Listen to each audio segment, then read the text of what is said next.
Thank you. Now, you've heard Food Camp name dropped a few times, and that was something that I organised earlier in the year as a get-together for just some of the interesting people that I'd happened to run across in my first year back in New Zealand, based on an idea that my former employer, Tim O'Reilly, put together. That was Friends of O'Reilly was the initial for FOO, the idea being that really it was only so that our marketing person could have an excuse to have a FOO bar. So I was happy to put that together. Of course, in New Zealand, it would, of course, be Font Camp, Friends of Nat Torkington. But I once read a magazine, and it took me 20 minutes to realise it was typeset in Helvetica, so I couldn't possibly have a font camp. That wouldn't work.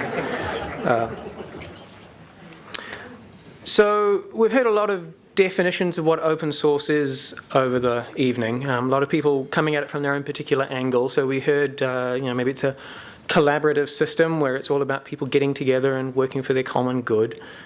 I know a lot of the business people, particularly outside the world of open source businesses, a lot of business people think of open source as this destructive force, sucking value out of their business plan. And some people, of course, come at it from the opposite direction and say, well, maybe open source is in fact just a different business model. There's nothing new here, nothing to get worried about. It's just a different business model for us to master and make money with. Some people who work at a company whose name shall not be spoken out loud, would view it as a virus. And indeed, we heard about the viral spread. We don't like that term, viral spread of software. But yes, so there are lots of different points of view on what open source is. Some people say it's a tactic, it's something in the short term. Some people say it's a strategy, it shapes your whole business.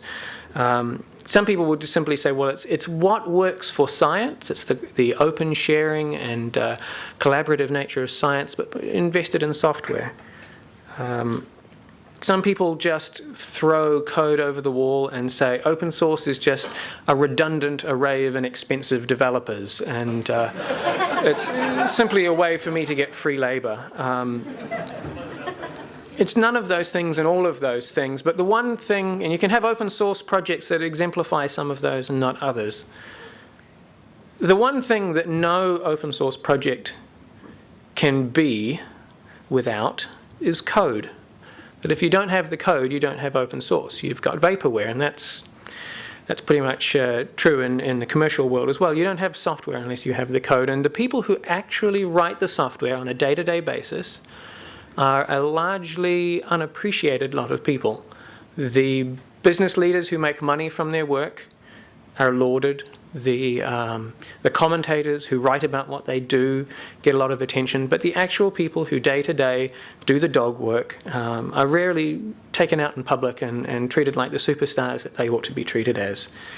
And so it's my pleasure to be able to introduce this category which finally does that, which takes those people who slave away for a multitude of reasons. Some people do it for money, that they are hired by a company that happens to be something that they feel, doing something they feel passionate about. Some of them do it part-time. I can't name the airline, but the best hobbyist developer story I ever heard was the pilot on long-haul flights. Because it's on autopilot. You've got a co-pilot who is supposed to be watching it for you. What do? I think I'll add some features to Apache. So some people do it in ill-advised situations. Some people do it as a full-time job. There are people who jump in and jump out because open source is a low barrier to entry. It's low commitment for ongoing work. It's much easier to contribute on an informal basis than in commercial software. So it's a pleasure to have people from all of these different types of projects and different types of areas here today. But of course, it's the long-term, serious, profound developers that we are going to acknowledge tonight. The ones who have created a project, who have led it, who have picked it up and driven it over the finish line by sheer force of vision and bloody determination. So it's my pleasure to go through the list. We have 4 of them. The first is Michael Koziarski, who should be familiar to many of you here in Wellington because he has quite a high profile. Koz is one of the core developers of Ruby on Rails, which if you are not intimately involved in the web, may not sound like much. But so I was one of the core developers of the programming language Perl for a while. It's a huge amount of work and a huge amount of responsibility. The future of the project and the quality of the code rests on your shoulders, that you filter and winnow the contributions of other people to ensure that only the best get through. And he does that with a passion and a commitment that's admirable. So Rails is, of course, the tool of choice for a lot of these Web 2.0 startups that we keep hearing so much about, including some in New Zealand, which is really rewarding to see.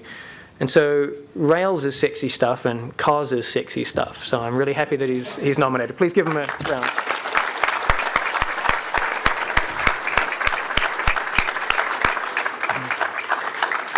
As we heard earlier, our second nominee, Chris Cormack, got the library management system Koha off the ground and into hundreds of libraries around the world.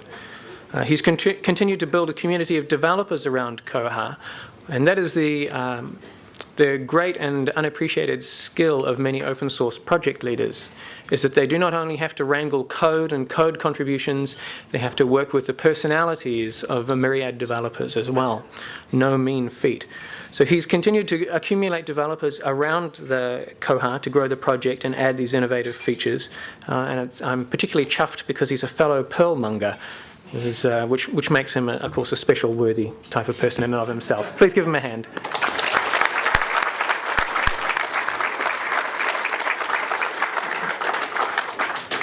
Our third nominee is already a winner, Graham Williams. He probably would be surprised to be nominated for 2 categories, but that's the kind of gent he is. The judges wanted to really recognise his individual contribution to the New Zealand Open GPS project and not just the project's merit in itself. Graham's enthusiasm and his commitment have really ignited this community that are built around the maps. And it's a particularly important project and vision that he has, that the very land that is part of New Zealand's identity and traditions should not be inaccessible and out of the bounds of the people who live on it and use it. So please give a round of applause to Graham Williams.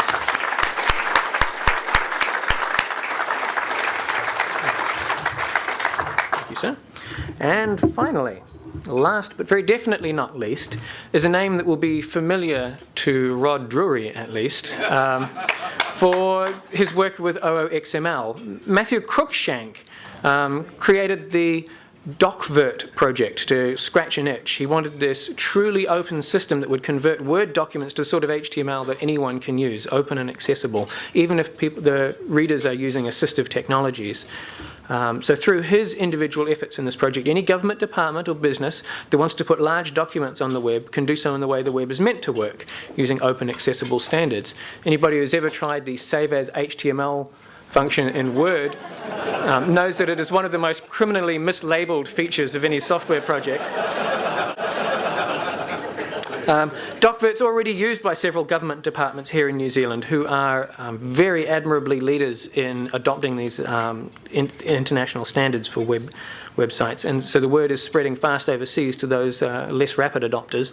Matthew's also made significant contributions to the ongoing opposition to OOXML, and the Rod Drury reference there was to the debate on his blog where Matt's points were used very effectively to rebut. You took it hard, mate. You took it hard. Yes. So he's a battler. He's also incredibly intelligent and incredibly coherent, and a very reasoned and patient explainer of his point of view. Many open source people tend to be quite passionate in their views and carry that passion over to the debates, which can make them somewhat difficult to engage with by people who don't share those views. Was I sufficiently diplomatic there? But Matthew embodies diplomacy, and his work with OOXML. I had nothing but respect for the work that he did. So please give him a round of applause.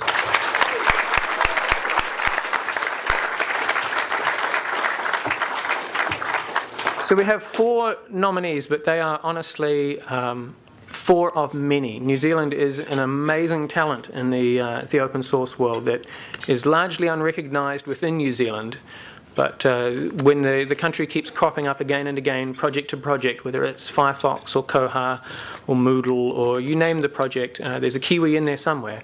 We're starting to make an impression on the world, and it's absolutely fabulous to see.